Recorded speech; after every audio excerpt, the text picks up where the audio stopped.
Eh bien, bonjour à tous et à toutes. On est reparti pour une nouvelle vidéo express de Bienvenue à Debilland, top 10 de l'enrichissement made in réalité, stop ou encore. À Nice, numéro 1. À Nice, 920 000 euros de stupes. Des véhicules, le trafic démantelé par la PJ était piloté depuis une prison. Numéro 2. À Grenoble, les policiers font feu sur un homme armé d'un couteau. Il venait d'être chassé d'une auto-école où il avait causé du scandale. L'hypothèse d'un acte terroriste semble écartée. Numéro 3. Montpellier. Un homme handicapé agressé par trois individus dont un sous OQTF.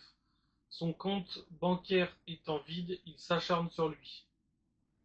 Mis sous contrôle judiciaire, ces agresseurs seront convoqués ultérieurement.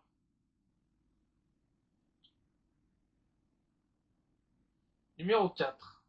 Un ouvrier sénégalais du bâtiment et ses complices s'approvisionnaient en fausse monnaie en Italie et l'écoulaient en Île-de-France. Des centaines de milliers de vrais euros étaient ensuite envoyés au Sénégal. Numéro 5, je crois. Nice. Toufik R, un cocaïnomane radicalisé, agresse les policiers en récitant des sourates du Coran. Un syndicat de police dénonce le traitement de la presse qui évoquait une simple rixe. Numéro 6.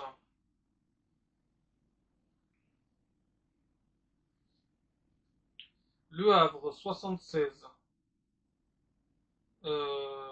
Important incendie dans une école maternelle d'un quartier. L'alarme anti-intrusion s'est déclenchée. Une enquête ouverte. Numéro 7.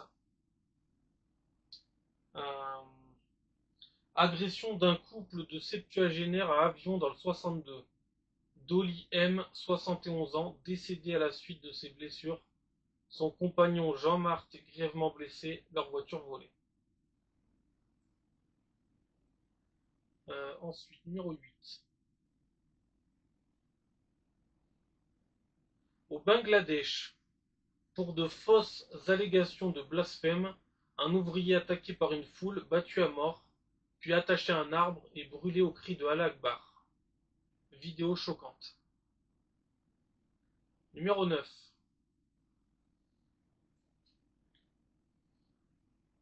Aux JO paralympiques de Paris 2024, mystérieuse disparition des deux seuls athlètes du Congo-Brazzaville, d'une athlète rwandaise, d'un délégué érythréen.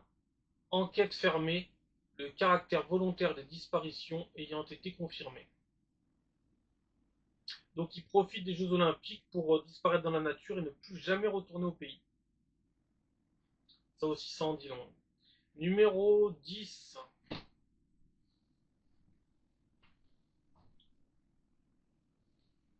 Centre de migrants dans un hôtel du village de Châteauneuf-Grasse, dans le 06.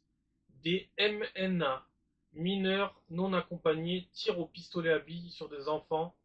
Installation de palissades pour protéger l'école. L'ouverture du centre prolongée de 6 mois. Bon, c'est les infos un peu en bref, parce que comme d'habitude, j'ai du mal à me concentrer.